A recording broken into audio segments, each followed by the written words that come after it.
Welcome back, everyone. Welcome back to another installment of Current Events from Everybody Eats Podcast. It's your host, Bensky Belazaire. We got our host, Edom Ekpi over here, and we're joined with a special guest, Mr. Emanuel Perez. Emanuel, say what's up to the people. Hey, what's going on, everybody? It's good to be here, Bensky and Edom. For sure. So, we started doing this a couple of weeks back. We did one, was just Edom and I. We covered a couple of things on the market. So we're going to start doing this a little bit more often, just covering your current events. All right. So actually today we're not hosts. We say today we're anchors, right? So we're not hosts, we're anchors, bringing you guys the news. So it's a little bit different. So before we start, you already know the deal. Make sure you're following us on all platforms. Our YouTube channel, Everybody Eats Podcast. On Instagram, everybodyeats.pod. Twitter, EBE Pod. You want to make sure you're following us on all platforms, all our updates and things like that. And one more thing before we start, I really want to give a shout out to Emanuel Perez, because for you guys who haven't heard, if you listen to the podcast, you've heard this story, but real shout outs to E-Man, because he was one of the big reasons why we started the podcast back when I first moved down to Virginia. Me and him, we got some Chipotle. I remember that night we got some Chipotle. And I was telling him I had the idea for the podcast, and he was really big on accountability. And I was like, yo, I got this idea for the podcast. I kind of like gave out my game plan. This is what it's going to be about. This is all I want to do. But I was being honest. I was like, yo, like, I'm nervous. I'm scared. Like, I don't want to start yet, and he was like, yo, you got till next week to drop the first episode. I was like, dang, I can't not do it at this point. So honestly, thank you again for that push. You know what I'm saying? So once we put out that first episode with me, Edom, and then after that, me, Edom, and Corey, we started like hitting on a roll, and we just been rolling since.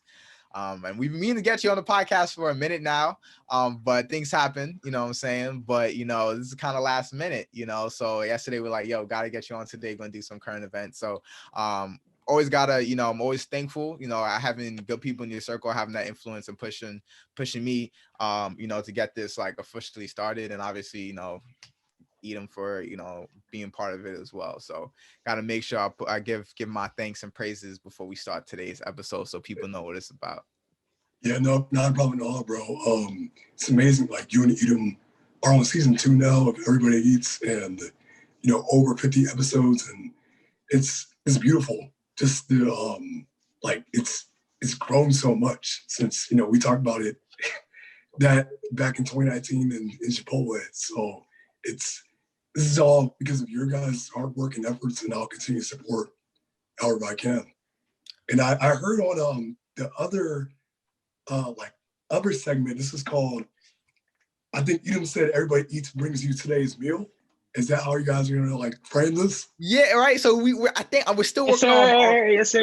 Brandon, but I feel like I gotta come up with a nice title, right? Is it gonna be like your weekly meal? Is it gonna be like, I don't know, is it current events? Is it weekly meal? I feel like I still gotta work on like framing it and branding it. But I like that like weekly meal or something like that. So we have to make that official. Meal of the week, meal of the day, weekly meal, something like that. So like Robinhood has their email segments. I unsubscribe. What the Bazingas, is that what they call it? Oh, they have it. No, Robinhood Snacks. Robinhood Snacks. Yeah. Okay. All right. So we'll brand that. So today's episode, right, or today's current events, we're naming this the 4 Wednesdays of January, right? So for everyone listening right now, if you've been paying attention to the news, this month of January 2021 has been off to a crazy start. So we're calling it the 4 Wednesdays of January, the 4 eyes, right? So Wednesday, January 6th, we had the insurrection, right? You had a bunch of Trump supporters storming the Capitol. You had Wednesday, January 13th, former President Donald Trump was impeached by the U.S. Congress. Then you have Wednesday, January 20th, President Joe Biden and Vice President Kamala Harris were inaugurated. And this past Wednesday, January 27th, you had crazy market inflation with the stocks of GameStop, AMC, and all that good stuff, right? So we'll start in timeline will start with Wednesday, January 6th, the insurrection. So obviously I'm pretty sure everyone should know this by now. Bunch of Trump supporters stormed the Capitol. And that was honestly a crazy day. Like I literally remember I was literally working, working from home, doing whatever. And I remember like Trump tweeted back in like December or so, he was like, yo, see you on the 6th. And like people were kind of like speculating, like, oh, like what's gonna happen? But like people knew there was gonna be a protest, like on the 6th. Like that was known, but obviously we didn't know to like what extent.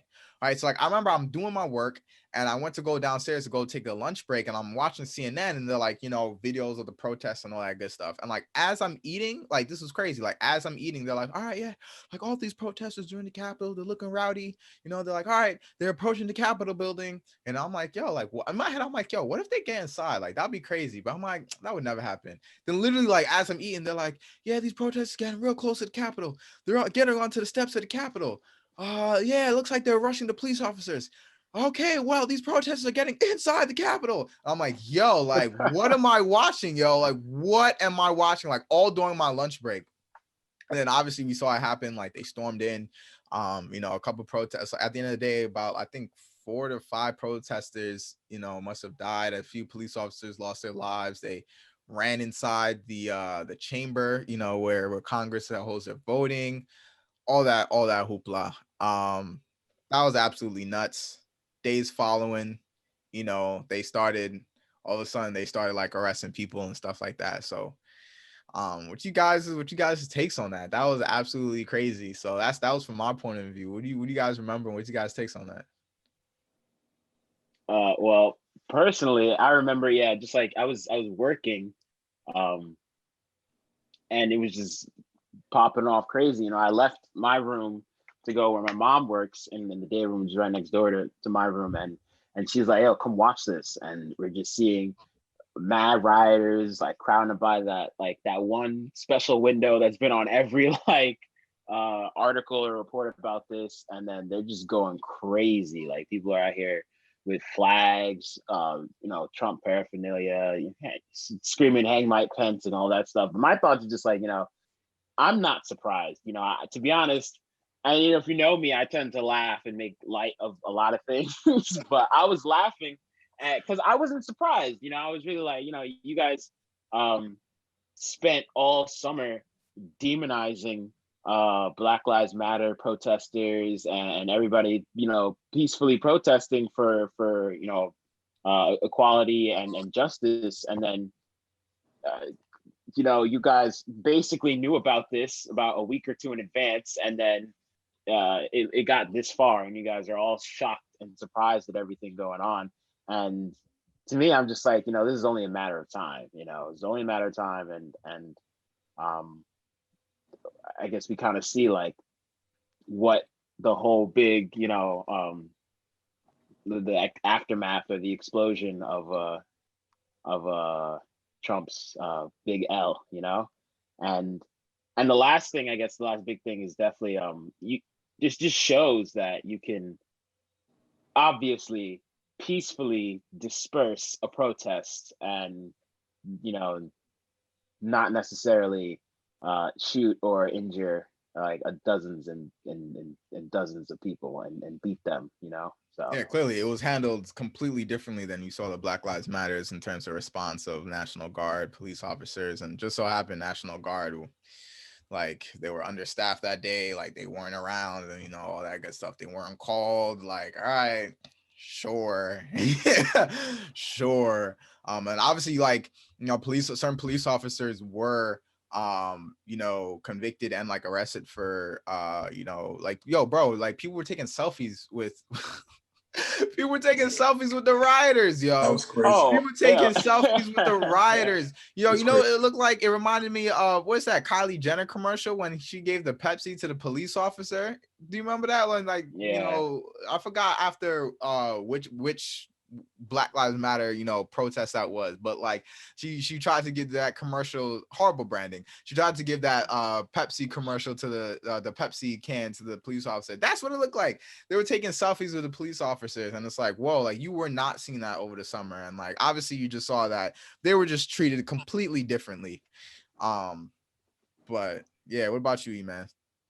It was just insane. Like, it's like, first it's on Twitter, right? And then I go on YouTube to stream it live.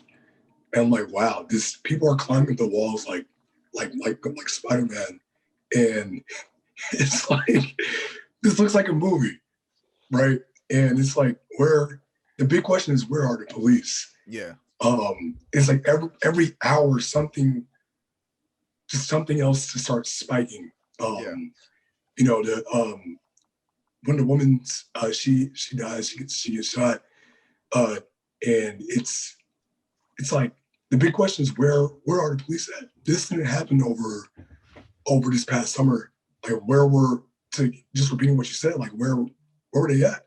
Because it's clearly like black and white versus how protests were treated versus how like these insurrectionists were treated. And then again, I feel like the whole thing of stop this steal is absolutely stupid. Nobody stole anything, but I think it was no surprise. Like, things were building up to this event. You had things like what happened back in Charlottesville. You have rallies at the beginning of the pandemic last year, and you have like the alleged kidnapping of the Michigan governor that failed. And it was like, this thing is going to keep on growing. If you don't, put a stop to this or address it or acknowledge it and stop it, it's going to go out of control. And so I think that was like the boiling point of just everything that's been going on since Trump got in office. Yeah, for it definitely that also, climax. yeah, it definitely also starts with, not starts with, but another thing is, stand back and stand by. Like, come on, bro, come on. And additionally, to be honest, it's a hot take, I guess, but I don't feel bad at all for anything that happened to those protesters and the police officers getting stripped of their jobs and all that other stuff, because that is just, what is it, like, one of the that place should just have major security, you know what I mean? Like, you thought you were gonna and they're all acting surprised that they're being met. Some of them were like, oh, they maced me, I don't know why they did that, this is for democracy, all that other nonsense. And just people are out here throwing fits that they're getting put on no-fly lists. Like, bro, you're a terrorist, and if it was, and like you said, E-Man, to your point, like, it's I don't know if you meant the pun, but it's literally black and white. Like, it's black, like the differences between the treatment is black and white, and literally black and white, so it's just ridiculous. I'm pretty sure, I think there was a protest over the summer. They told them we're going to be at the Capitol, and what you see, a bunch, all damn near the entire space to get up to those steps was, side to side squished with mad, what is the National Guard? Like, come on, bro, come on. And then how can you still demonize or justify demonize Black Lives supporters, and then how do you even begin to justify what happened? It just goes to show, like, this country, like, we like you tweeted, Bensky, we make fun of third world countries for this. America, I saw so many posts about, if this was another country, America would go into that country to save America from America. Like, come on, bro. We can't be doing that no more. Like, America needs to really take a look at itself in the mirror. Like, for the last year, we've been, more than a year, obviously, but especially like the last year, we've looked like clowns. Like, not we, all right? I have nothing to do with what goes on over there. That got not a damn thing to do with me. Y'all in the government, all you guys with the power, y'all involved in this tomfoolery, y'all look like clowns. You guys, like, and that's it. That's all it really comes down to. So, Word. I think the most amusing part for me was, like, these Trump supporters now, like, they're not smarter than the average chimp. Like, these guys definitely lost some brain cells along the way, like taking selfies at Nancy Pelosi's desk, and at the chamber, and taking more selfies and photos, And then here's the worst part, right? Coming back and going on live national television and like saying your name, where you're from. Yeah, we stormed the Capitol. Your face is there. You must not know about how facial recognition works, how artificial intelligence works, and how social media and Twitter works. We will find you. Especially Sean King. I'm telling you, Sean King will find anybody. They caught you in 4K. In 4K. They see you in 4K. That's exactly what it is. They caught Can't hide. 4K. But yo, I don't know, man. And I guess one more point, for anybody who hasn't seen our episode of Mouse Jones, we talk about police and lack of empathy from a lot of white folk with the fear Black people face and the fear Black people have and the shit Black people go through when dealing with the police and just to give the Spark Notes version, he talks about how and this really relates a lot, is white people, they see police officers that you have police officers in your family, your uncle or your cousin or whatever, and you see police officers as like just part of the family, damn near like a rite of passion, rite of passage, when kind of like when you have a lot of military family members. So you see the police as something that works in your favor and is a positive, system that it's a positive, effective system. So you don't have any fear. So those rioters and all those protesters coming in with those signs and feeling free to Facebook Live the damn thing and take pictures and selfies and record themselves doing that, they don't have any fear because probably deep down in their hearts, they think they're doing the right thing, and they know and they feel that, the police, would agree with them, or some weird, I'm not, I don't have brain cells less than the average chimp, but they feel that I'm assuming, that of course they're in the right and that, police should turn a blind eye, which they did for the most part. But yeah, it's either that I don't know, say dang, what's the word?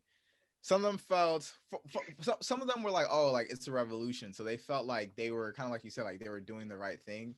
Some of them felt, I can't find the word, but like emboldened, empowered, or like they wouldn't get in trouble, essentially, like you said, like they have that immunity where they feel like, like nothing's gonna happen, and like when something does happen, it's like, oh my gosh, like I remember some lady in Texas was like, I think Trump should pardon us.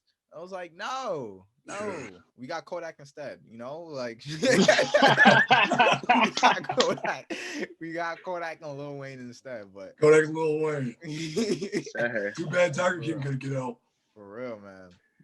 Yeah. Hey, that covers the first Wednesday in January, right? So Wednesday, January 13th, the impeachment, right? So that was pretty intense because this is the first time in American history that a president got impeached twice, right? So there was a lot of debate on whether or not the impeachment should follow through.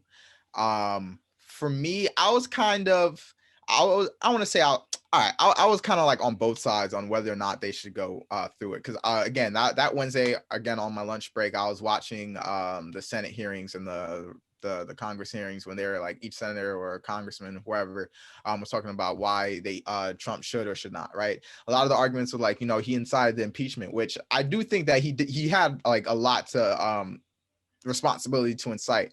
So I do think like you should impeach him on that account. My only reserve was that, hey, he's only going to be in office for one more week. But then I kind of like, so it's kind of like, is it worth it? Because even if they eventually did impeach him, but I guess the talking point was like the trial to actually convict them wouldn't happen until after Joe Biden is already president. So is it worth it?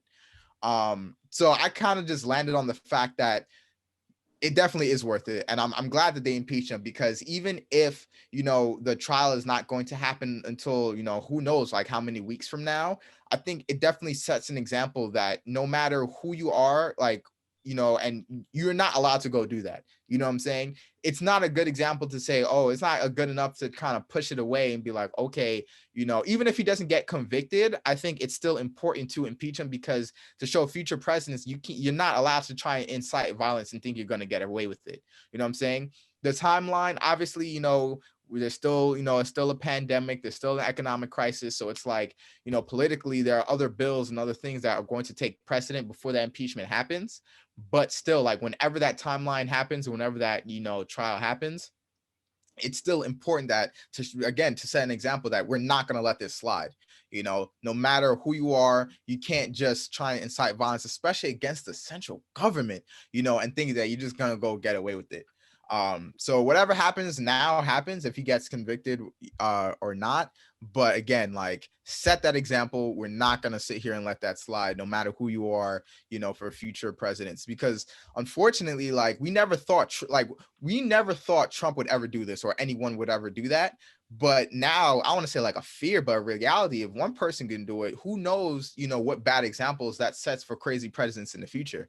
You never know. We never thought one man can do it. You know what I'm saying? All it takes is another person to try and pick up his flag or something like that, pick up his mantle and be like, that Trumpism is real, so you never know. So yeah, I'm glad that they did, because yeah, set that example that you can't get by with that. I agree with you.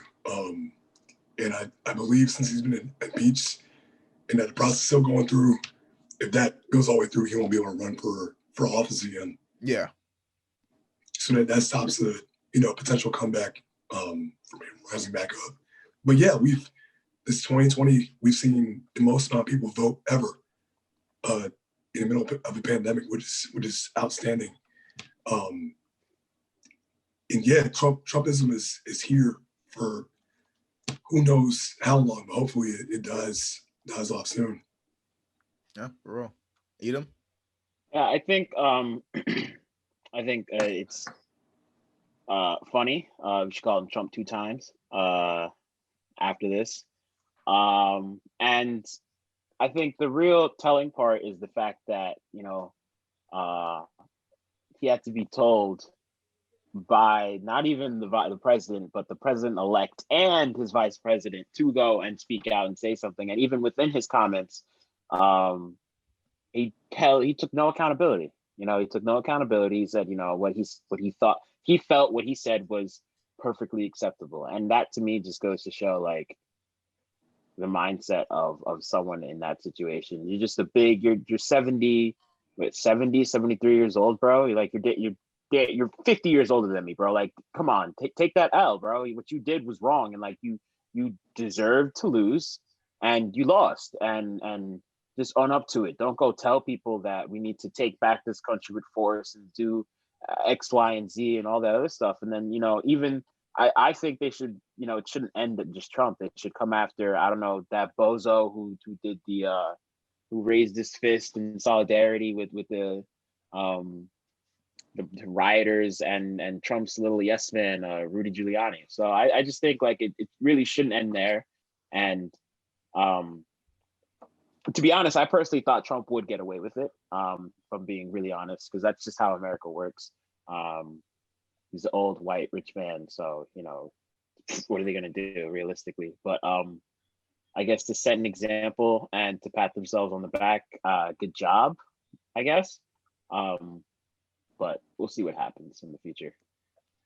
For sure. So let's see. It's really interesting that ever since Twitter censored him and Facebook censored him, like violence has been down, and like some of those hashtags they used before, they haven't been trending as much as it was when he was still in office and not impeached yet.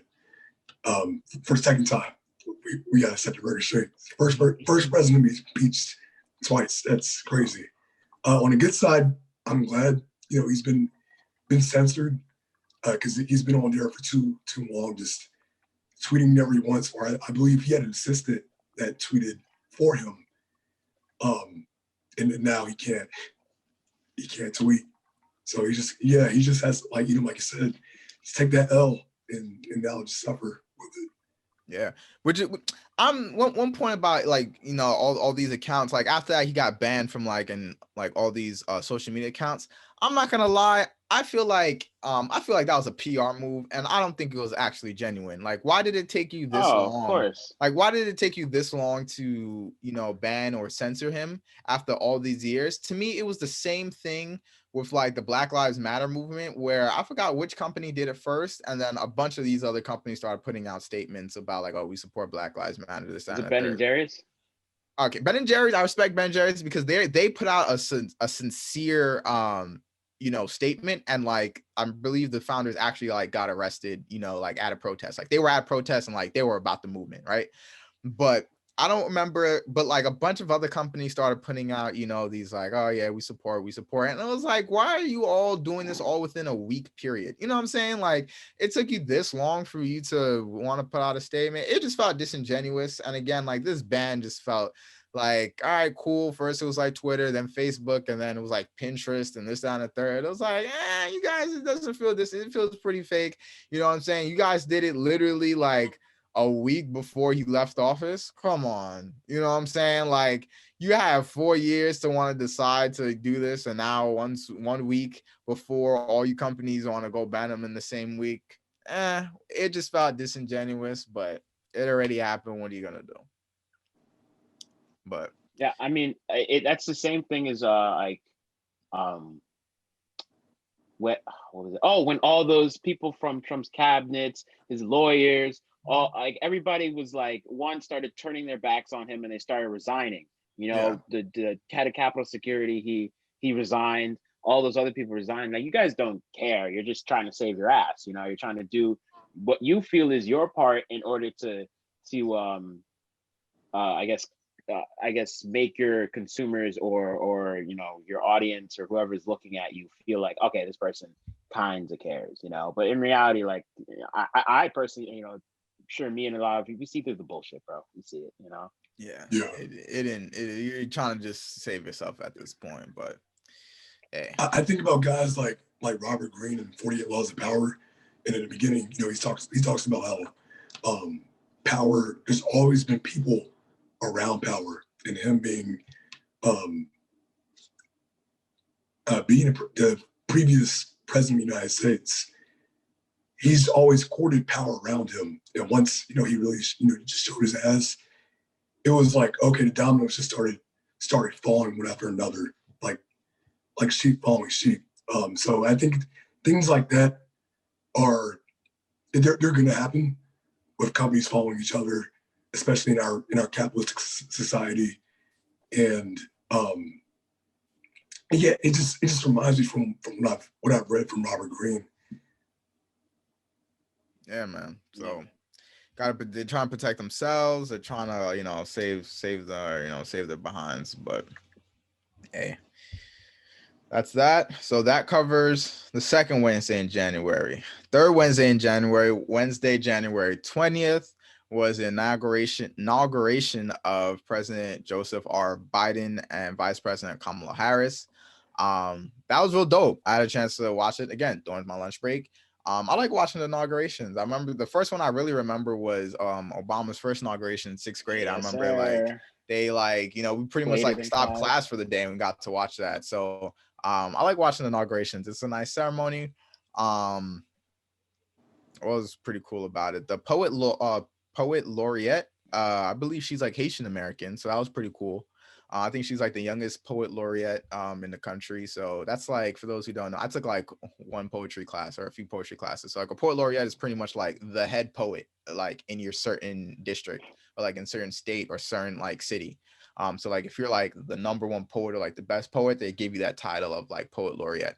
So I'm pretty sure I read that she's Haitian American. So shout out to all my Zos. But that was dope. Symbolic, obviously. First, Kamala Harris, she's Indian and black, so black person of color, whatever we want to pronoun or whatever you want to describe her as. And first woman vice president. So I think it's really symbolic. I'm not one to get too caught up in the hype of she's a black vice president, I'm more concerned, like, is she going to be a good vice president? Like, I don't want, like, it's important to have, like, Black people in positions of power, but I'm personally, this is my take, I want to make sure that you're also doing a good job, right? So I'm not saying that she won't. Obviously, we all know her history of locking up brothers, for having weed and stuff like that. So all those jokes of her like acting like Batman and like busting people for like having a gram of weed. Like, I am cracking up at those on Twitter. But I do hope the best for her and Joe, President Biden's presidency. You know what I'm saying? Like, I do hope the best, and I do hope that she does a really good job. And I think it's also symbolic and inspirational for Black women, Black people in general. Obviously we had Obama, but having a woman vice president, obviously that's never happened. And I think if people can be inspired by that, that's really amazing. Yeah. So also, Michelle Obama, she really stunned it. I don't know if you guys saw her, but she really should. To be honest, I think the inauguration to me was low key more about Michelle Obama than anything else. Like, she was really fire. So for me, it was about Bernie Sanders. Yeah, Bernie Sanders meme. I forgot the Bernie Sanders meme. Yo, this could have been an email. All he did was sit, yo.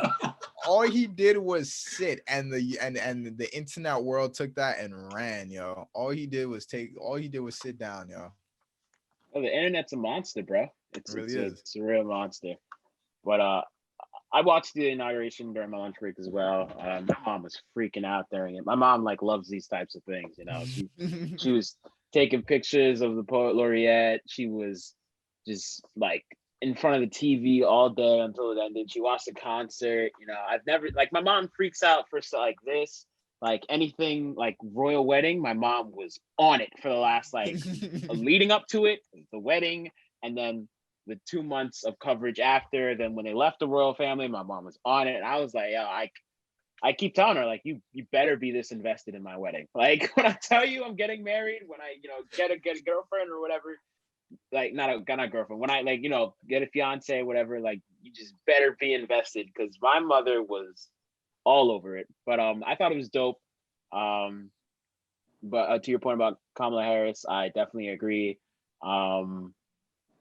My take personally on that is I just hope she's not, I mean, she kind of did use her Blackness to help her get there, I feel, but I just hope it doesn't remain like a I think the word is like the phrase they call is like situationally Black.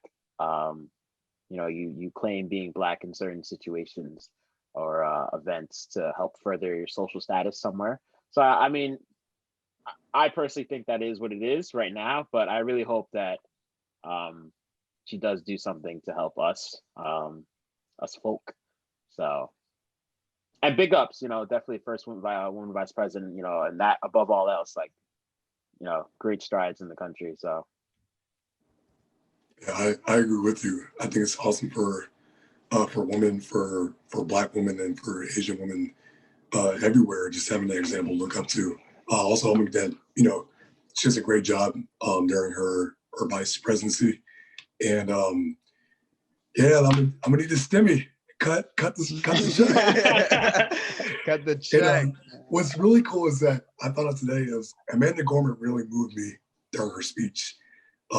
She's 22, I'm 22. I was like, yo, she's motivated me to grind harder.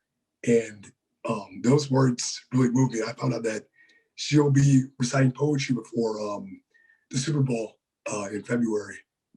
So that's pretty cool. Like, she's on it. She's on her grind. Nah, definitely. Before or after the weekend? I think the Super Bowl's on February 7th, that Sunday. Yeah, next Sunday, if I'm not mistaken. Yeah. Oh yeah, that is. Yeah, it's quick. Yeah. Yeah, for sure. So yeah, I'm hyped. Yeah, shout outs to that. So that was the third Wednesday in January. So the last Wednesday in January, this past Wednesday, January 27th, we had to the moon. To the moon. Yeah, we had the market inflation. So For those who don't know by now, so GameStop. All right, first let's cover GameStop. For those who don't know what GameStop is the blockbuster of video games, pretty much at this point, right? GameStop has been around for a little while. It is a video game company / store, brick and mortar, where you go to buy and sell physical video games, video game consoles, actual video games. Now Controllers, all that good stuff. Controllers, accessories, now they have like merch, toys, and all that good stuff. So that's what GameStop is.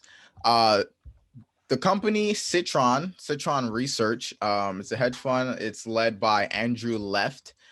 So it's pretty much, or it's known for short selling. All right. So short selling again is pretty much when a company will take a certain position. So for example, right, you'll borrow a stock, knowing or predicting that the price will go down. So what you will do is borrow the stock from somebody. For example, I'll borrow some stock, a share from Edom, and I'll predict like, hey, I borrowed it at $20. I predict it's going to go down to $2. I'm going to sell it at 20 and hope that the price go down to $2. So I could buy it back at $2, and that $18 difference I make, I give the stock back to Edom, and I'll pay him like a little fee. So maybe, instead of keeping $18 profit, maybe it's like $16 profit, depending on the fee, right? So that's pretty much how shorting a stock works. So Citron and a bunch of these hedge fund companies, they predicted that GameStop the price was going to go down. They're planning on shorting it, which they had all the right to. GameStop, it's not doing well. They've been losing money for the past 2 years, and they're projected to keep losing money for the next 2 years. They're projected to go bankrupt by 2023. So they had all the right to short the company. It's not a good company to be investing in at all. However, you had Wall Street Bets on Reddit, which is pretty much a community on Reddit. For those who don't know, Reddit is pretty much a huge forum. So Wall Street Bets is a subset of Reddit where these traders, investors, regular people, they said, you know what? No, like they heard that, all these hedge funds were going to short it. They said pretty much, no, we're not going to let that happen. And we're just going to keep buying, GameStop stock. While a huge mass of people kept buying it, it shot the price up, right? Therefore, pretty much all these hedge funders and everyone who had money that the price was going to go down, they got screwed. They lost billions and billions of dollars. It's about 20 billion exactly. Like as of today, it's about 20 billion. That's a lot of $20 billion money. It was that's not even the crazy part. What's wild is at the beginning of the week, I think I told Bensky on Wednesday, not even the beginning of the week, Wednesday, 2 days ago, it was $5 billion. 2 days later, it's 19. Like I guess they did further research, but it's 19 billion now for everybody who was trying to, short the stock. They lost 19 billion, and that's like you said, that's a lot of money. And can I take over? Go.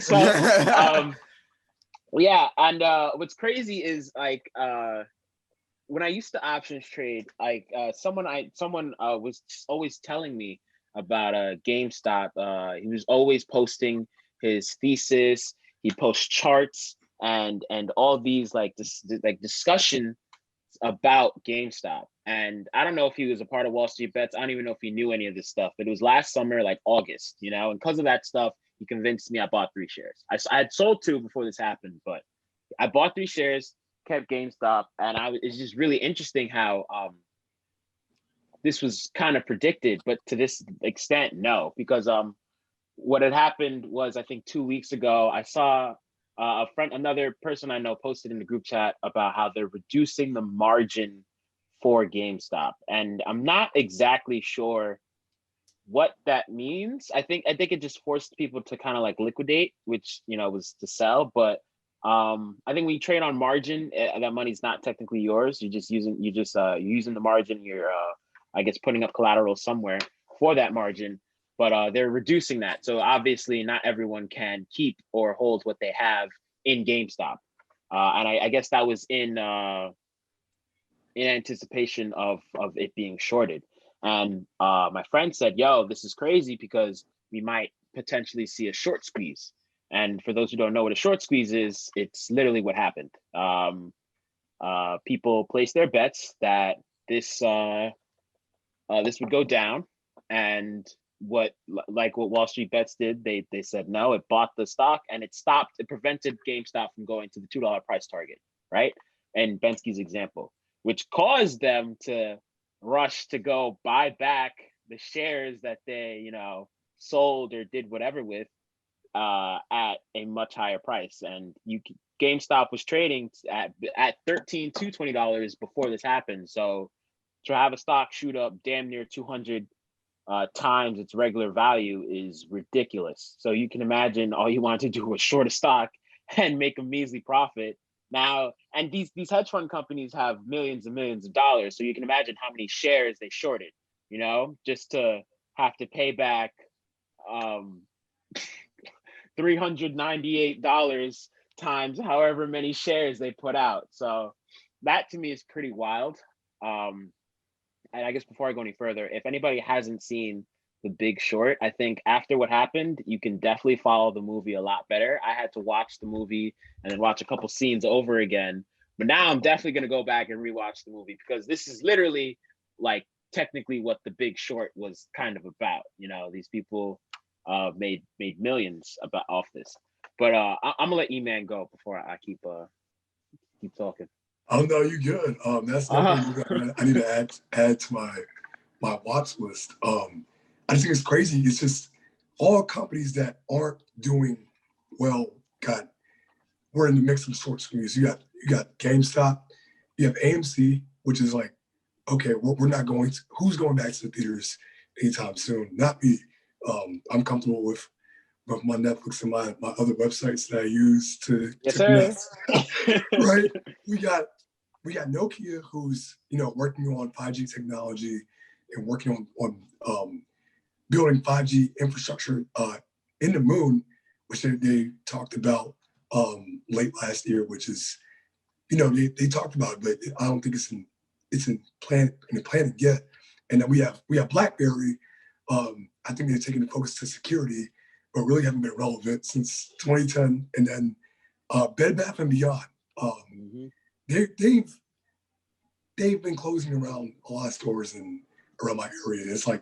It's all of these companies were essentially sinking ships or about to sink. So I think this is absolutely incredible what's going on.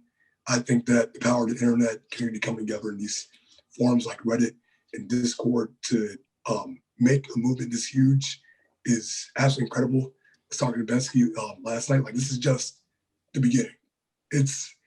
Who knows what forms it's going to take moving on from here on out. And then you talk about Wall Street Bets. I found out yesterday that Reddit has also another subforum called Satoshi Street Bets, named after the Bitcoin founder or founders, Satoshi Nakamoto. And they've been driving up the price of Doggy Coin, went from 2 cents yesterday to 8 cents, and now it's sitting comfortably at 4 cents. And this crypto. I hate everybody. Yeah. I hate everybody. I had to get in. Y'all are fucking ridiculous, y'all. Y'all are yes, fucking get that ridiculous. Thing to moving to $1, and I'll buy a Tesla and I'll be happy. Fucking nonsense, bro. I don't care if I'm cursing crazy. Y'all have me so pissed. All right.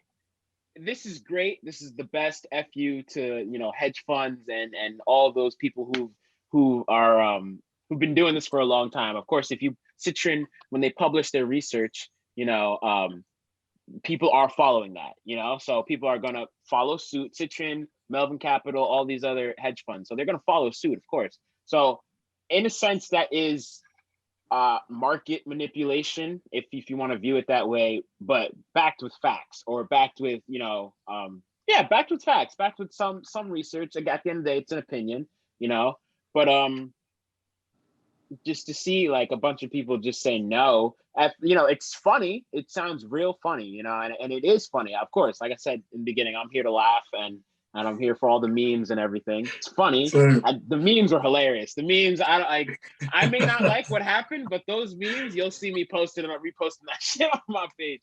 But it was cool at first, but I think afterwards, a lot of people were just doing a lot of dumb shit. You hear people we're throwing their rent money at this. Like, are you dumb? Like, you bought a stock because the internet told you to, and now you might not have a roof over your head, or you're going to be struggling to make the next few months payments. All for what? For like just to laugh or something? And that just and it just, to me, it's just mind blowing. Like, and in all honesty, the only people who really benefited, in my opinion, were the people in that Wall Street, in the people who had GameStop shares first, like before all this happened, like myself, and anyone in that subreddit who was there at the beginning of the gag. You know, when it was trading between like 20 and like $88.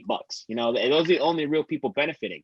But to go and buy a stock just because you see it trending on social media, and people are saying buy the stock, buy the stock, buy the stock, we like the stock, we like the stock. Like, are you dumb? Like, what is that? What is that? Like, you common sense, bro. People were making Robinhood accounts just to buy the stock, just to buy the stock. Like, make it make sense. If you go through, I was a part of Wall Street Bets. I am in Wall Street Bets, the subreddit. I was a part of it. I think I joined sometime in September, because my friend had told me about it. I didn't know he traded, and he said, hey, you know, this is good. This is a decent platform. So I joined it. I never really looked at it too much because I don't know how to use Reddit too well. To me, it's really complicated. It's a lot thrown at you, whole lot of words and moving pictures. I don't have Twitter either, so you know. So, but you know, back in the day when before this nonsense happened, it was at like 1 million subs, and if you posted like gags and stupid stuff like what's going on now with GameStop, you would get banned. Some kid posted recently a $9 gain, and they let that stay up. You know, if you had posted that last summer, you'd have gotten banned. So it just goes to show, like, on like how crazy this thing evolved and the monster it became. When the week first started, they had 1.7 million subs. Right now they're at 6 million. And do you really think these people are all joining because they're educated investors, or they want to like learn or whatever? Like, no, these people are just here but I'm assuming they're here for the most part just for jokes. Not everyone here is you know, here to really learn or gain anything from it. They're just here to take it to the moon or whatever. If honestly take, like, if you haven't looked at it, go take a look. They have a subreddit strictly for GameStop, and it's a bunch of people saying hold the stock, big F you, all this other dumb stuff. And my friend sent me an article talking about some dude never invested in stocks before. He only made an account because back in 2008, when the market crashed, his family lost everything, and a police officer escorted a moving company into his house. And he said, yo, I don't care about making money. To me, it just felt like a big fu. I had a chip on my shoulder, and it felt like I was getting back at them. And I'm like, all right, but that mentality to me is like, it's really dumb, because when all the money, like the same week Tesla and Apple had earnings. Tesla, we know, always does bad for earnings, and that caused Apple to go down. But a lot of people, if you're options trading and you're involved in, you know, these companies for earnings or whatever the heck going on, you know, other people are losing money. Like my long-term investing account, I had gotten like a really good gain recently, and then because of this whole nonsense, they got wiped out in 3 days. All because all the money in the market was just being circulated between these meme stocks. You know, these stocks from companies that have no business trading this high. You know, like I said, like it was all fun. It's funny. It's all fun and games, and you know, it's a good like I'm all for, I guess, the little guy making some money, but you know, it kind of, in my opinion, it's like a bit too much at that point. It's like I'm losing money. And for someone who used to options trade, like I said, I couldn't get into my account at all until like 10:30. A market opens at like 9:30, right? So I couldn't get into my account until like 11 o'clock, 10 or 12 o'clock for most of the days this was happening. So imagine I had some options. I couldn't, you know, sell or close or do anything I wanted with them. So I personally was pissed, because I was like, even though I don't like do any of that as much, but I like to see what's going on. I like to buy some, shares of X, Y, and Z stocks. So just to see that going on and stopping me from doing my regular trading activity is kind of getting me upset. But I'll stop there. Word. So my We lost opinion, you? I got a couple. Robin? We see your picture. Oh yeah. No, my battery died. My camera died. So yeah, I forgot to charge it. It happens. You know me. So Yeah. I got a couple opinions. Yeah, I got a couple opinions on this. One, shout out to everybody who made money off of it, right? Like I'm never gonna be upset for people making money. If you made money off of it, good. Shout outs to you, cash out, do what you gotta do. Pay attention to those capital gains taxes though, depending on how you buy, sell, and all that good stuff. So that's that. After that, two, nothing illegal happened, right? So nothing, whatever Citron did, them shorting it, like I don't think necessarily that's market manipulation. I think that's just influence. That's what they do. People influence the market, like Trump influences the market, Elon Musk influences the market whenever they tweet, like Musk tweeted something. I think he tweeted like doggy once, like maybe a couple months ago, and then doggy coin like shot up. That happens. It happens all the time. So and then with the Wall Street bets people did, like I don't think it wasn't illegal, right? However, I don't think it was a lot of what people did was smart. Like I don't think, like, you have to be careful when you're trading this stuff, because as crazy as it goes up, is as crazy as it can go down. And if you're not an educated investor, you just might get caught in that. You know what I'm saying? Like Edom said, like if you the real winners are the people who got in, or the people who the people who got into GameStop like long before this started to happen, like last year 2020. Like if you just bought into it 2020, those are like the real people who we think really won. But like for myself, like when I started seeing this shoot up like 80, 90, 100 something, I was like, yo, it's too late. It's too clip for me. Like I'm not gonna go in. Like I'm not gonna get lost. I'm not gonna get lost in the sauce. I'm not gonna get lost in that FOMO. You know what I mean? Yeah, like at that point, I'm like, sure, am I missing out on potential bread? But like, I'm gonna let the market, like, I'm gonna just watch from the sidelines. I'm gonna just watch that happen. It's too late for me. I don't want to get caught up in it.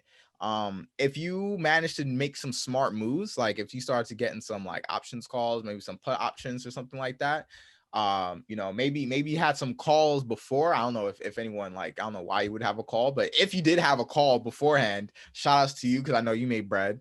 But if you had some puts while it was high, thinking it was gonna, like, on Wednesday, it was like peaking crazy at like 400 and then dropping back down to like one something another day. Like if you had those put calls and made money off of that, again, shout outs to you, you made it smart. But I feel like, again, like a majority of the people who did this were or who bought, I feel like a majority of the people were just regular average day Joes, kind of just like seeing people tweeting and like, oh, let me get in. And I'm like, Edom said again in the last day, the most like, dangerous person, or the most like vulnerable person, is the uneducated investor. Because if you don't know what's going to happen, you may, oh, cool, like I made a quick bucks today, but then what happens when it tanks and you just lose all your bread? Now you're tight. And then you're going to sit here and you're going to blame the government and blame Citron, when it was like, bro, like you should have been doing your research. You know what I'm saying? Whenever you invest, it's like I tweeted, like whenever you invest, whether you are, a retail investor, just an average day Joe, or your hedge fund, you're taking a risk. That's what investing is, So before you do this, you don't want to just jump in because everyone else is telling you to do so. Everyone wants to get money quick, right? Everyone wants to make a quick buck. So that, maybe that's driving a lot of people, like, oh, people making money off of this, let me just hop in. But no, like that only works, that instant gratification only lasts so long, and it only works for so much, so Yeah. That's my take.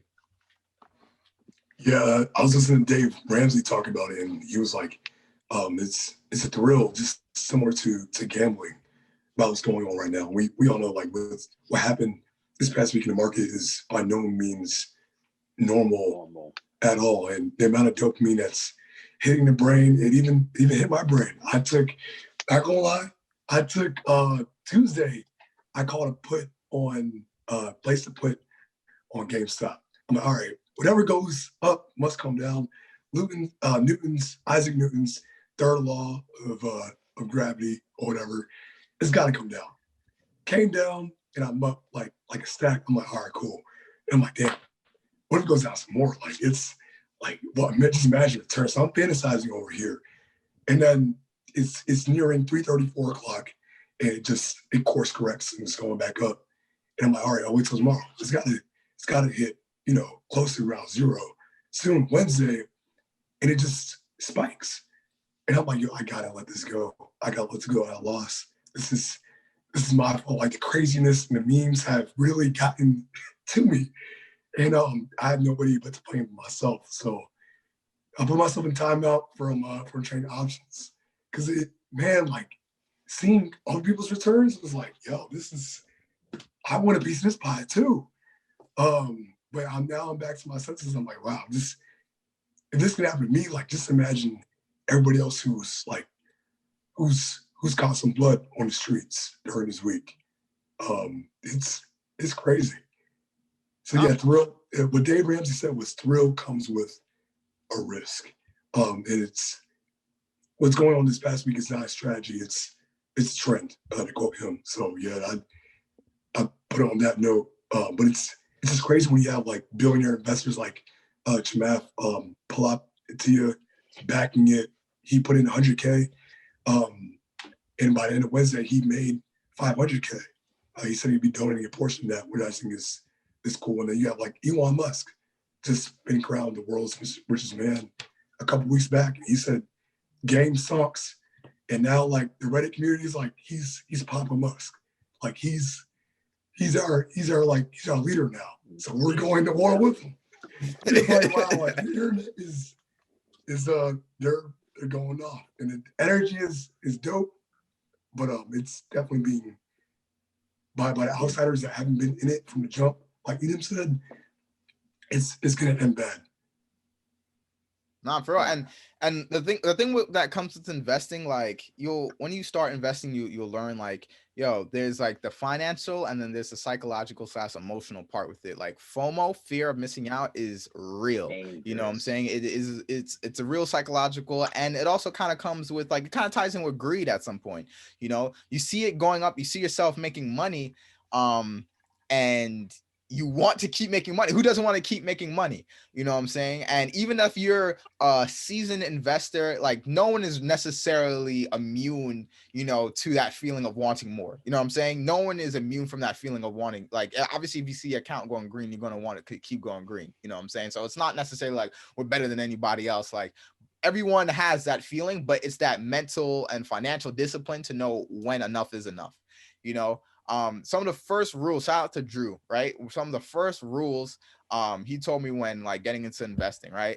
Number one, sorry, Manuel, don't invest your rent money. That is don't apologize to that man. Don't invest in money. You do not invest with money that you are not willing to lose. That is the pinnacle of investing, right? So I'm not picking on you, but obviously I gotta flame you a little bit. But to just anyone listening, you only invest with money you are willing to lose. That you only invest with your extra money. You know what I'm saying? Like yesterday, when I just threw in, I had like $15 left in my Robinhood account to go throw at Doggy Coin. I don't know much about Doggy Coin, and to be honest, Doggy Coin doesn't really have any value. Literally, the value of Doggy Coin is the fact that it's a meme. That is its value. That it's a meme, right?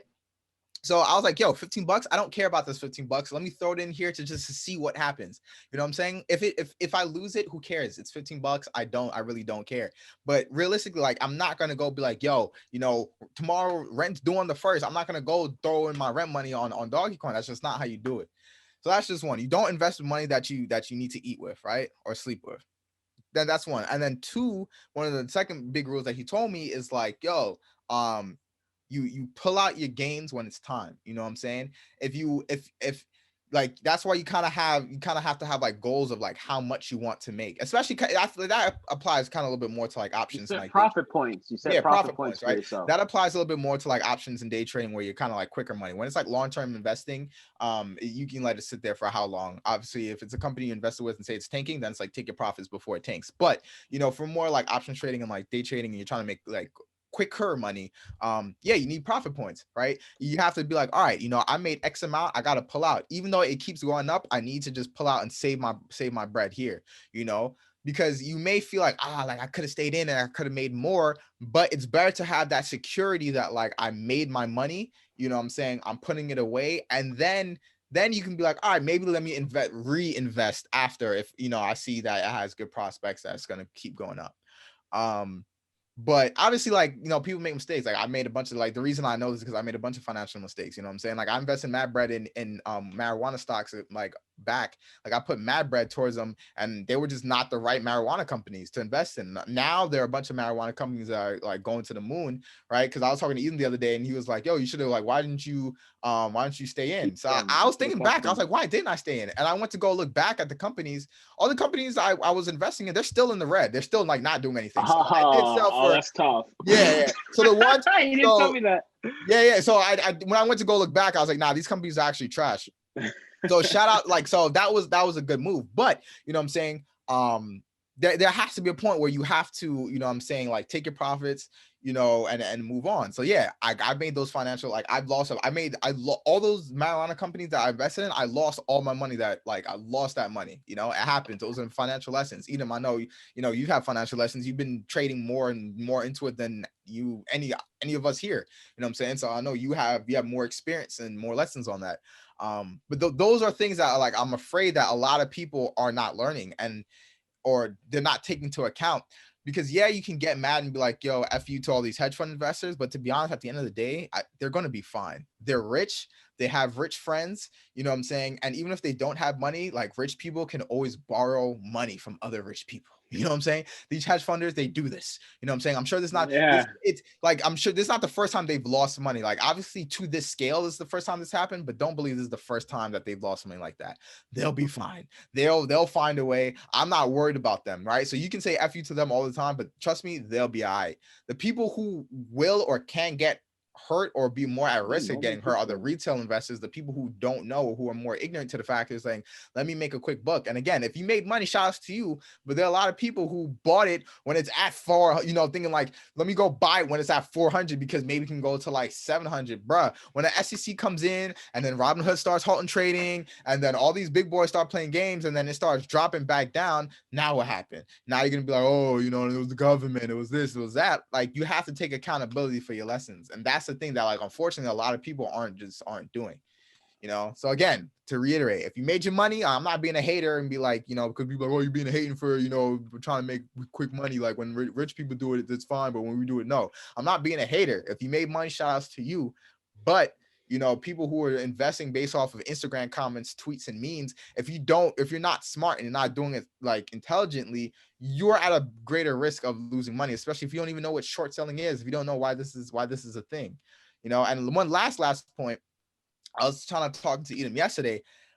Another reason this is like, I think another big deal is the fact that GameStop and, like you said, AMC, all these companies are companies that are going bankrupt. Like these are not good companies to invest in.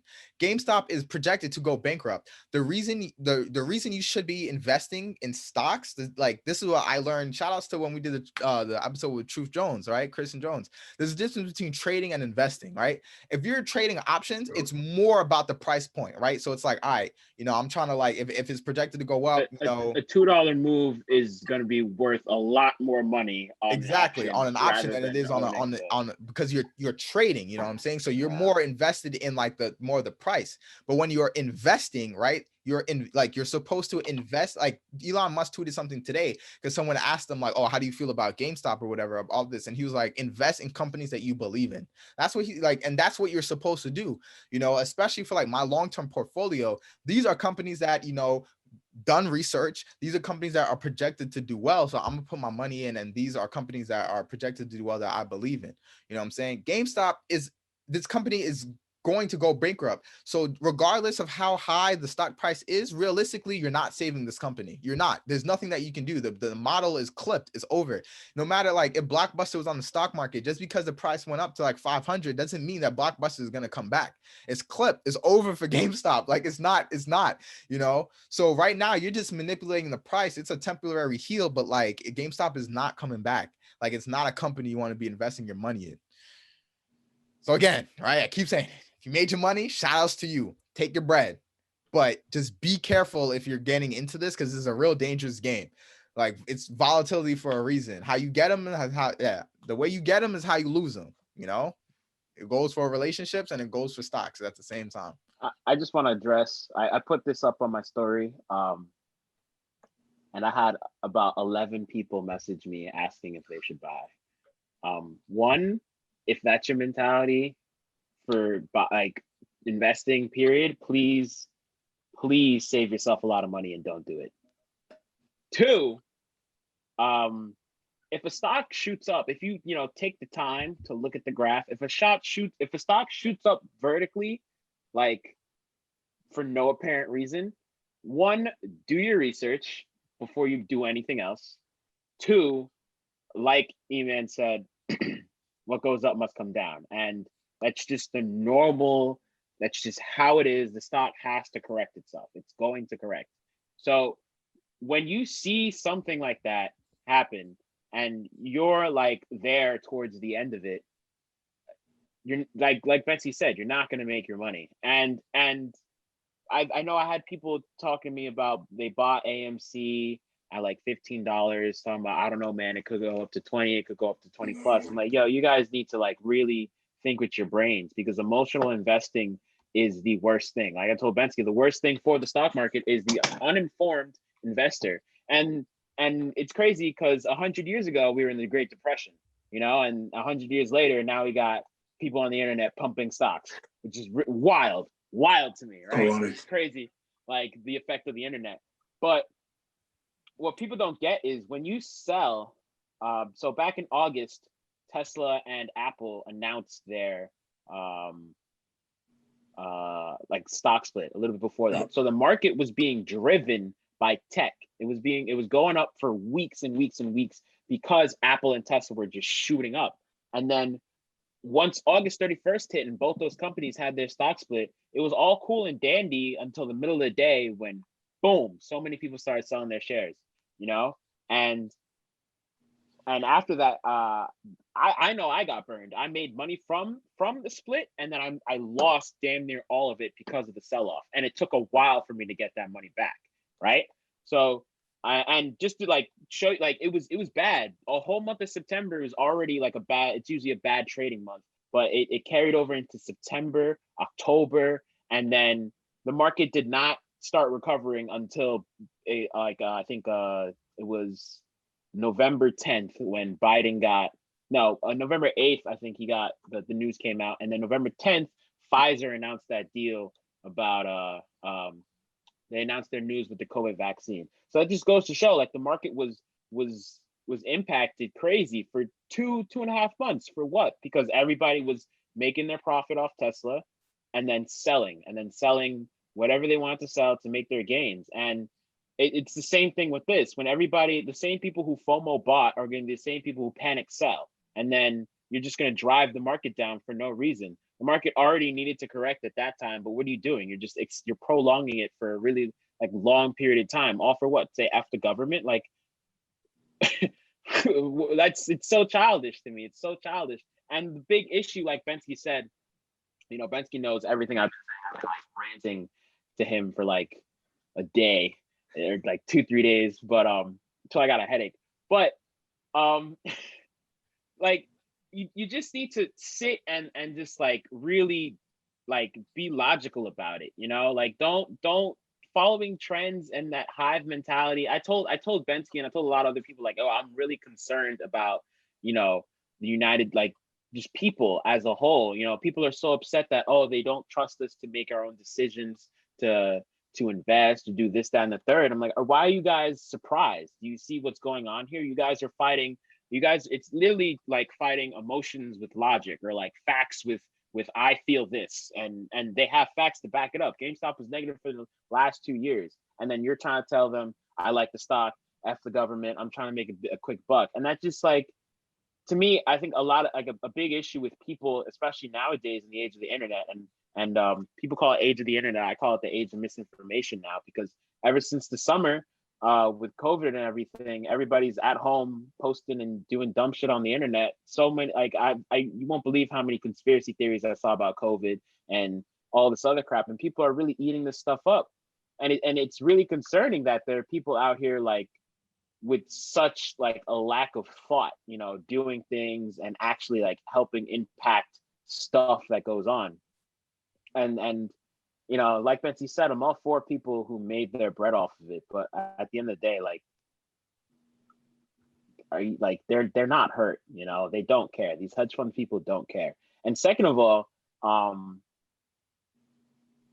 the people like getting upset at Robinhood for halting trading and stopping them from buying stocks and stuff. One, Bensky, I told Bensky to tweet this stuff.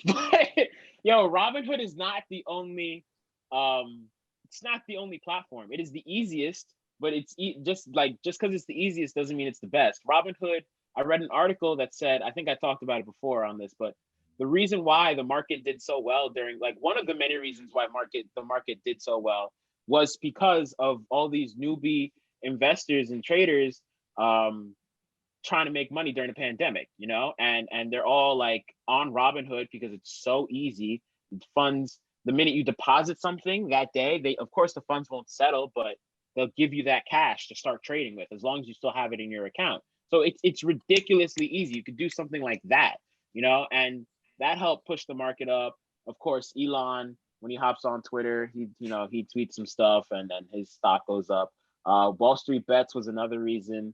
But, you know, everybody hopping on Robinhood, you know, you guys are all here like blaming Robinhood. One, the stock, like the interface is really user friendly. I'll never rob them of that. They run the game in that. You know, I use Ameritrade, but I go on Robinhood to look at the charts and the prices of stocks that they all have. But Robinhood isn't the best. It's probably one of the worst, to be very honest. They don't have a lot of companies they don't have. They took off, you know. So I don't know why people are getting so mad, because you can go somewhere else.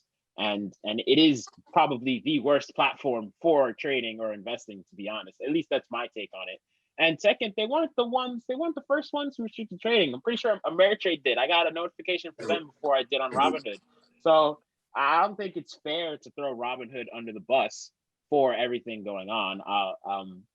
Don't take accountability off yourself. Like, now, after this whole situation, you see people blaming the SEC, Wall Street hedge funders, and the government. One thing I really hate about people now is that the nobody takes accountability for anything. Yes, the government doesn't take accountability, but in this specific situation, it's not the government's fault. It's yours. You know, like, you shouldn't be upset at the actions they took.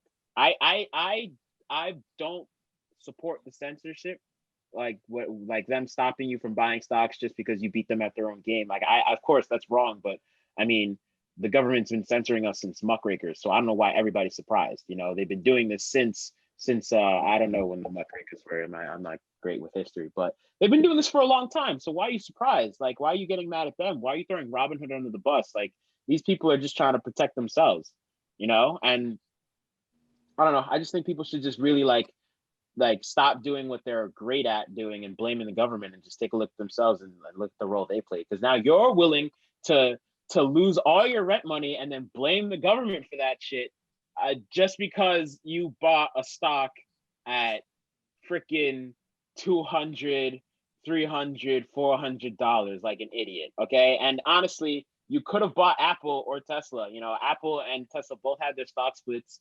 on August 31st. Tesla, the highest price it went to at that stock split was $500. Now Tesla's trading at $838. You would have made your money back regardless. Apple, the highest it went to was like 124. Now it's trading at like 144. It's a slow mover, but it's a progressive stock. So if you were smart, you would have just put your money into something else. Don't blame the government for your bad decisions. It's not the government's fault. It's yours. It's a fact. like you said, like I also like the censorship and stuff. I don't like that move from Robinhood, but like I'm not really so I wasn't surprised at all. Like I wasn't surprised after something crazy like that. One like Robinhood platform, like even back when the stock split, like they froze like Robinhood and TD, like during the stock split, when there's just like mad people in the market, it's hard to log in, platforms freeze, you can't buy. Like, this is not the first time, and like this is also the first time that like securities haven't been halted. Like securities get halted all the time. Um, like even like I was telling Edom, like I did a project on short selling during my internship. And Citron was actually one of the companies that like I had to do research on because they're known for short selling and a bunch of other research funds and stuff like that. But this is not the first time that securities get halted because, for example, like that happens sometimes when they short sell, they have to freeze sometimes when they're short selling and they put out news that like, oh, this company is about to drop and it starts to tank, SEC has to freeze that because it's like, whoa, what's happening? You know what I'm saying? Like something's out of the ordinary. So that happens all the time. So I'm not surprised when things get frozen or halted. It is obviously like I don't agree with the fact that like like they did it to protect the hedge fund counterparties. I did see that video on Fox News with David Portnoy where Fox News said that apparently Robinhood makes their money by actually selling data to the hedge fund investors. I didn't know that, and I think that is really sus because again, like David said, like Robinhood comes off as this like retail investor friendly. Like, we're all for the retail investors, so Robinhood is definitely sus for that. However, they're not going to lose their business for that. They're 100%. No. Robinhood's not going to lose their business. Robinhood is going to get bad PR. Robinhood's going to get bad PR, but like it's just it's so user friendly. It's so easy to use. It's free. They were the first ones to get big off of like no free commissions, no commissions. Easy. Like Eman said, like you said yesterday, it was no barrier to entry. You know what I'm saying? It's just too convenient. And also, like, I agree with Edom. I have a Ameritrade, but I go on Robinhood to look at the charts so I could go purchase on Ameritrade because it's just so much easier to look on Robinhood. Yeah. It's just so much easier. Ameritrade is disgusting. Yeah, Ameritrade is disgusting. It's too ugly. Like I don't like the way it looks, but Robinhood is just way better interface. So Robinhood, it's not going anywhere. It's gonna. And also what Google did, apparently Google scrubbed all the 1-star and bad reviews that people gave Robinhood. Like like when they halted the stocks, like apparently like 100,000 people like instantly or damn near like in a short period of time just gave Robinhood like 1 stars and bad reviews.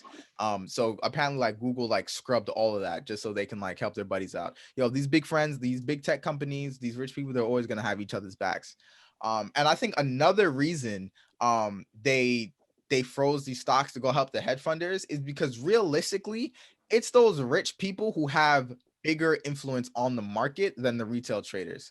If you think about it, right? These hedge funders, these rich people, they're trading millions of dollars, billions of dollars, and millions of shares daily. This money is moving around daily. The retail investor, the average Joe like you and I, we're not moving that much weight. We're not moving that much money on the stock market. So of course, like they're going to look out for, those big guys because they have more influence on how the stock market moves than the average Joe.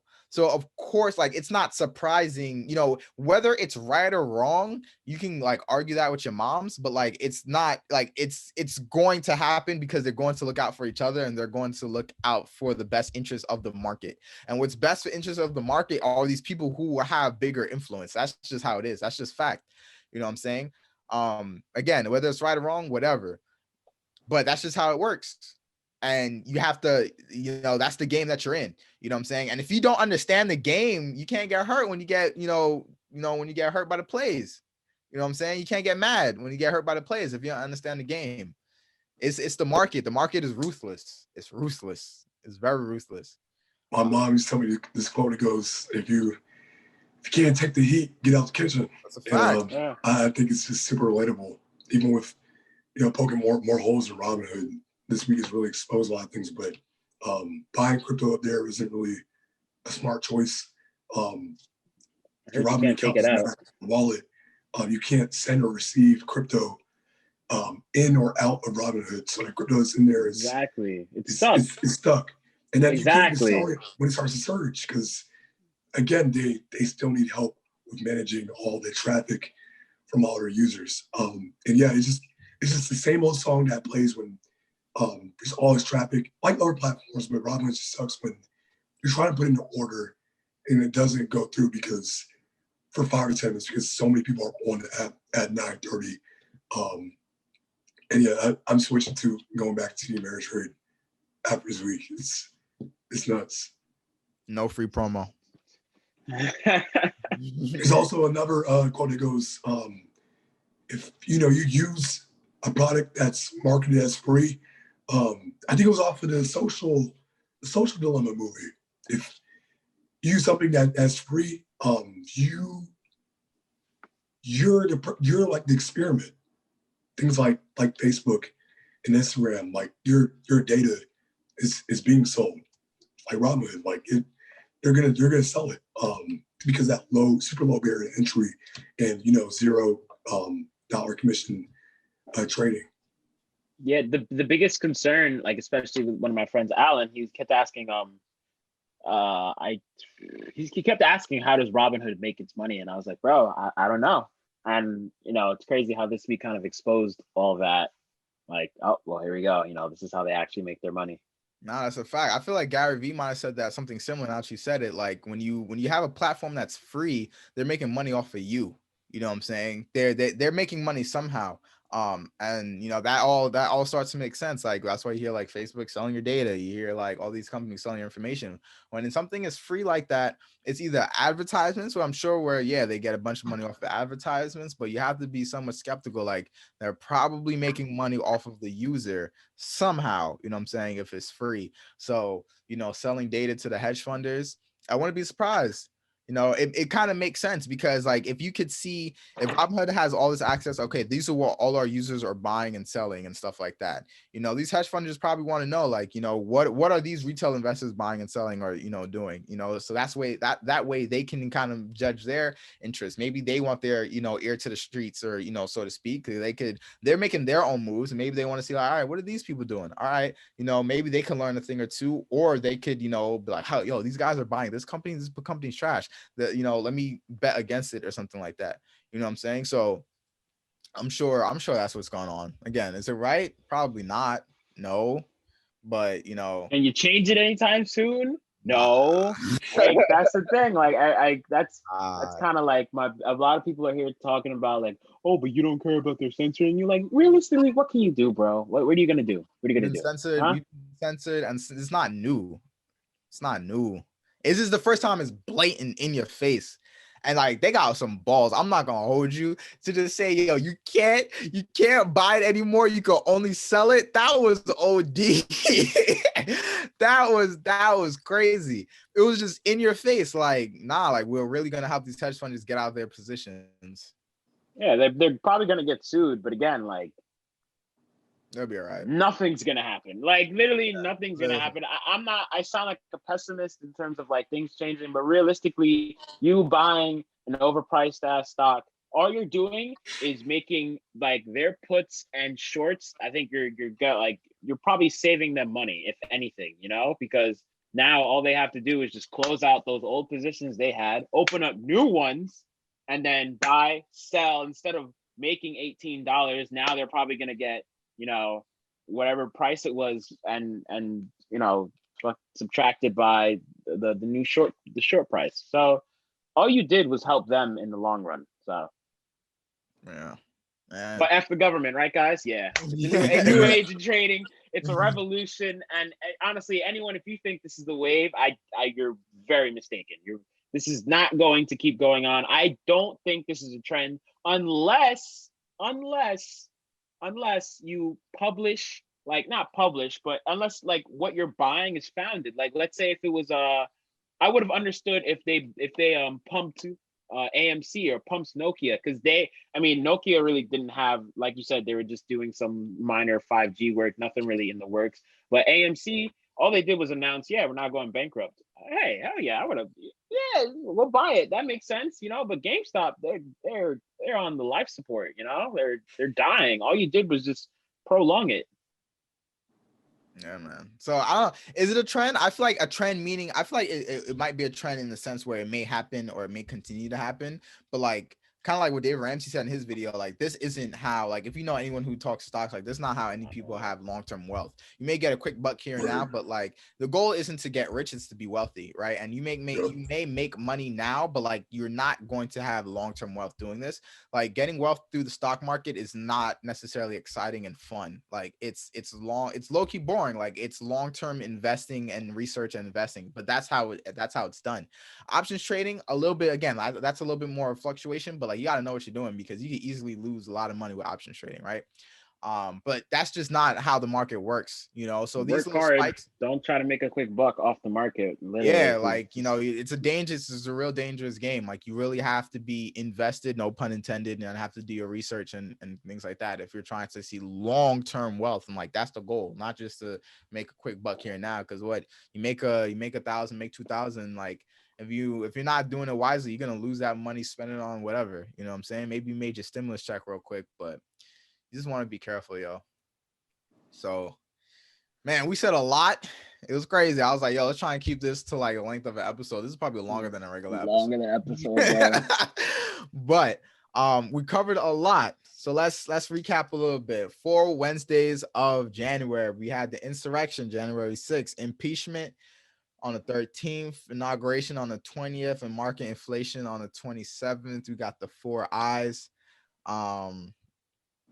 It was a crazy month. We'll see what February and the rest of 2021 has in store. It's Be careful when you guys are investing. What happened? So this is 2020 Deluxe. What are you talking about? Yeah, this is 2020 part 2. Deluxe, facts. This is the Deluxe album, yo. So, yo, be careful when you guys are investing. Be careful, like, again, like, just because this happens doesn't necessarily mean it's going to be long term. Be careful with your money. Don't invest money that you need to eat with. You know what I'm saying? Only invest in money that you're willing to lose. That you're okay that if it goes to zero, you'll be fine. That's how you save yourself and you save your butts, and it's less stress that way. Because once you start tying your emotions, FOMO, greed, confusion, anxiety, all that. We're still in the pandemic. Be safe out there. Johnson released that. I think they're trying to come out with their vaccine. It's supposed to be, it's like 66% effective against COVID, but it's only like one shot. So it's only one dose, but it's like 66% effective. It's like 86% effective against like other diseases. So we'll see how that comes out. Any other news? That's pretty much it. Novavax jumped Like early 15%? last night and today. That's true. So that, yeah, another 15%. Oh, I forgot to cover this with Biden. If anyone's interested, Joe Biden has signed 42 executive orders since he's been in office. Those are a lot. That is a lot of executive orders. Kudos to him. Yeah, so you do want to look into those because you want to know what he's passing without Congress's approval. You do want to look into those. So just a few in terms of like racial justice, he did sign an executive order to end federal contracts with private prisons, which is pretty huge. I actually want to do like a separate episode on like private prisons, and like the prison industrial complex, because that is, I feel like a lot of people don't know about that, and that is pretty intense. But he did sign a contract to end federal contract with private prisons. So that's like one of them. He did sign like some COVID relief bills. He did put a pause on student loan repayment, so everyone with those student loans, that is a a plus. I really want to see like that student loan debt, like that's another whole episode too. Like I really hope we could see that wipe out, because that is honestly ridiculous. Over $1 trillion in student loan debt. That's like the only debt you can't go bankrupt on. You can't declare bankruptcy on, like, your kid, that's going to follow you and your kids forever. You know what I'm saying? So, and when we're talking about the use of like how important a degree is going to be, like you mean, Amen, we're talking about that in the future. Like in the future, that debt is probably going to look really stupid, because in the future, going to college is not going to be a necessity. It's just, you're just going to need some sort of certification and some sort of skill, with IT or, tech, so we'll see how that goes. he signed some executive orders to trying to reopen some schools, some like elementary schools, to expand treatment and getting people to get vaccinated. Wherever you are, I know in New York, it's hard to make an appointment for a vaccine. My mother works for the Department of Health. Department of Health ran out of vaccines to give out.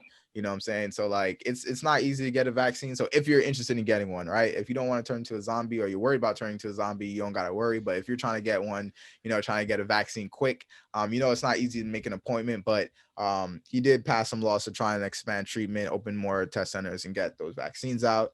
And in returns to some immigration, he did reverse that Muslim ban that Trump put, that Muslim travel ban that Trump put a couple years back. And so those are only a few. But again, he signed over 42 executive orders. They look like mainly good stuff, but again, you want to know what your president is passing without Congress's approval, because again, these are just him signing it and then, se fue. So that's that. That's this week's meal of the week. What are we calling it? Course meal. Full course meal of the week. Definitely a full course meal. Definitely a full course for sure. So that's this week's current events.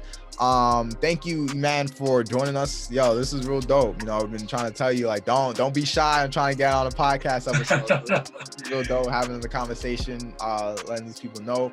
Thank you for having me.